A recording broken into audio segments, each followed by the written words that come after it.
प्यारे बच्चों, अस्सलाम वालेकुम। हमने ये फिफ्थ की इंग्लिश का एक लेसन पढ़ा था जिसका नाम था पेंगोंग लेक के बारे में पढ़ा था।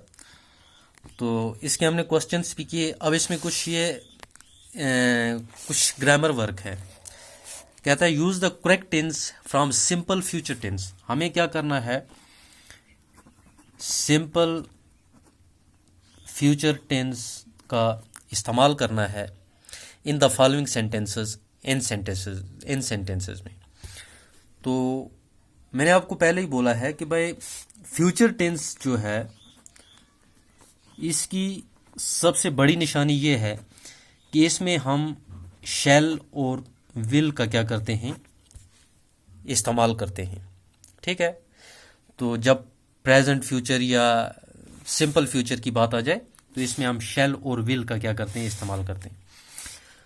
तो शैल हम नॉर्मली इस्तेमाल करते हैं और विल हम वहां पे इस्तेमाल करते हैं जहां पे हमें काम का होना या करना जो है पूरी गारंटी के साथ पाया जाए।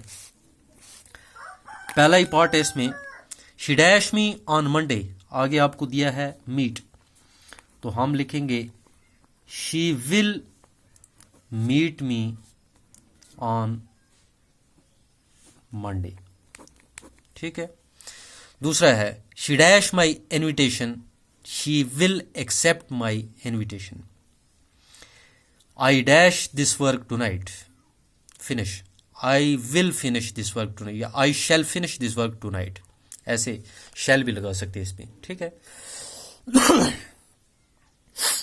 When dash your mother your doctor, when will you see your doctor. ये नोट ऑफ इंटरगेशन आगे क्वेश्चन मार्क है, इसलिए ये क्वेश्चन है। I may finish early, then I dash to the library. I may finish early, मैं जल्दी खत्म कर लूंगा। Then I will go to the library, फिर मैं लाइब्रेरी जाऊंगा। Dash you dash to work on the weekend, agree. Will you agree to work on the weekend, note of interrogation या question mark, तो ये भी एक क्वेश्चन है। Tomorrow will be Monday. ठीक है। Who dash you to complete the task, who will help you. She dash a doctor, she will be a doctor when she grows up. I dash the doctor tomorrow, I will consult the doctor tomorrow. ठीक है। तो ये था मसलन इसका grammar work, यानी कि future tense जो है इसके बारे में। ठीक है। तो आगे ये कहता है have a class discussion on the topic importance of water bodies, कि भाई वाटर बॉडीज जो हैं इनकी क्या इंपॉर्टेंस है। हमने चूंकि पढ़ा कि वाटर बॉडीज जो हैं, सबसे पहली बात ये कि पानी हम इस्तेमाल करते हैं खाने पीने, कपड़े धोने के लिए, बाकी चीज़ों के लिए। ठीक है। और वाटर बॉडीज जो हैं ये एक रेजरवायर हैं जिंदगी का। ये हैबिटेट प्रोवाइड करते हैं बहुत सारे लिविंग ऑर्गेनिजम्स को। ये एक रिक्रिएशन का सोर्स है, गैम्बलिंग का सोर्स है, टूरिज्म का सोर्स है ना। ये हमारे माहौल को साफ सुथरा रखते हैं, हमारे माहौल को रिफ्रेश करते हैं और वाटर साइकिल जो है इसको चलाते हैं ताकि ज़मीन के ऊपर पानी जो है इसकी कभी किल्लत ना हो। तो बहुत सारे इसके सोर्सेस हैं और भी मसलन फ़वाइद हैं। तो ये चीज़ें आप खुद क्या करेंगे आगे देखेंगे। तो इसके बाद जो है ये था हमारा मसलन इसमें जो एक्सरसाइज थी वो हमने देख लिया। क्वेश्चंस इसके जो थे हमने ऑलरेडी किए हुए हैं। तो मैं चाहता हूं कि थोड़ी सी ब्रीफ समरी जो है पेंगोंग के बारे में मैं आपको फिर दे दूं। पेंगोंग जो है ये एक ब्रैकिश वाटर लेक है। पानी दो तरह का होता है, एक को हम फ्रेश वाटर कहते हैं, दूसरे को हम ब्रैकिश या सैलिन वाटर कहते हैं। तो ये दुनिया के सबसे ऊंची ब्रैकिश वाटर झील है। ठीक है। और इस झील का जिक्र जो था हिंदुस्तान की एक बॉलीवुड की मूवी 3 इडियट्स उसमें भी आया है। तो ये पेंगोंग जो है ये लद्दाख के अंदर पाई जाती है। लद्दाख जो है हमारी जम्मू कश्मीर का एक हिस्सा है, तो उसमें पाई जाती है। और लद्दाख जो है इसके 2 डिस्ट्रिक्ट हैं, लेह और करगिल। तो ये इसमें लेह डिस्ट्रिक्ट में आती है। तो ये झील जो है लेह से 160 किलोमीटर दूर है। ठीक है। और इस झील का पानी जो है खारा है।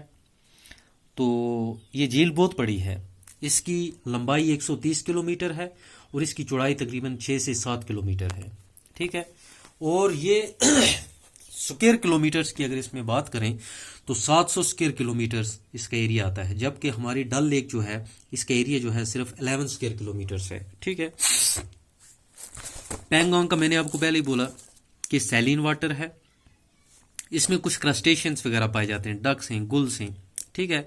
समर के टाइम में माइग्रेटरी बर्ड्स जिस तरह बार हेडेड गूस या ब्रेमनी डक्स जो हैं ये यहाँ पे पाए जाते हैं, और ब्लैक हेडेड साइबेरियन क्रेन भी यहाँ पे देखे जाते हैं।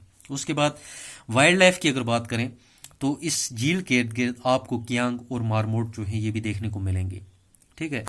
पैंगोंग जो है ये सर्दियों में बिल्कुल फ्रीज हो जाती है, क्योंकि यहाँ का टेम्परेचर जो है -30 डिग्री सेल्सियस तक चला जाता है। और ये झील जो है बहुत ऊंचाई पर तकरीबन 14,256 फीट सतह समुद्र से ऊपर पाई जाती है, जबकि हमारा कश्मीर जो है इसमें भी सर्दियों में पानी जम जाता है, ये सिर्फ 6,000 फीट एबो है सतह समुद्र से। पैंगोंग जो है इसका एक बहुत बड़ा हिस्सा जो है चीन के अंदर है। तो सिविलियन लोग जो हैं, स्या लोग जो हैं, उनको सिर्फ 7 किलोमीटर पैंगोंग आगे जाने तक इजाज़त है, उसके बाद इनको आगे जाने की इजाज़त नहीं है, चूँकि ये बॉर्डर पे आती है, इसका एक बड़ा हिस्सा चीन के अंदर है, ठीक है। तो इस झील के इर्द गिर्द पहाड़ों के एक बहुत ही खूबसूरत सिलसिला है जिसको आप पैंगोंग रेंज कहते हैं, जिस पर बहुत सारे ग्लेशियर्स भी पाए जाते हैं, ठीक है। तो स्ट्रीम्स जो हैं, मार्शेस जो हैं, इस लैंड के, इस लेक के इर्द गिर्द आपको वो भी देखने को मिलते हैं। पैंगोंग का पानी जो है ये इनलैंड ड्रेनेज करके बाहर जाता है, ठीक है।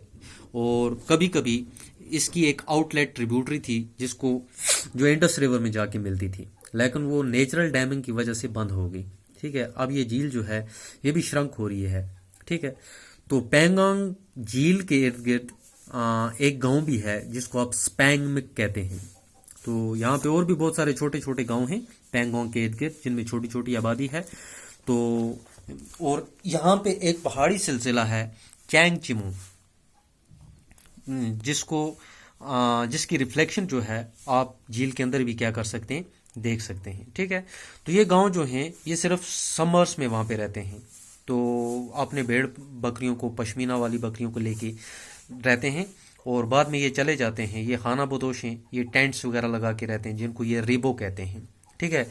और ये लोग जो हैं, जो नोमैड किस्म के लोग हैं, इनको उनकी ज़बान में चैंगपा कहते हैं, ठीक है। पैंगोंग लेक जो है ये एक बहुत ही साफ प्लेसड वाटर लेक है, ठीक है। और ये इंटरनेशनल इंपॉर्टेंस की लेक है अंडर रामसर कन्वेंशन। तो रामसर कन्वेंशन में मैंने आपको बोला था ये ऐसी वाटर बॉडीज़ हैं जिनको इंटरनेशनल सतह पे भी क्या किया जाता है, कंजर्व किया जाता है, पोल्यूशन से बचाया जाता है। तो ये था पैंगोंग के बारे में एक ब्रीफ हिस्ट्री। तो नेक्स्ट हम अगला जो चैप्टर है उसको क्या करेंगे, पढ़ेंगे इंशाल्लाह। ओके, इसको अच्छी तरह से देख लेना है ना, ये जनरल नॉलेज भी है। आप जब इसको गौर से अच्छे तरीके से पढ़ोगे तो आपको ऐसा लगेगा कि जिस तरह आपका सफ़र हो गया, आपने एक ट्रिप किया पैंगोंग पे, ठीक है। ओके, खुदा हाफ़िज़।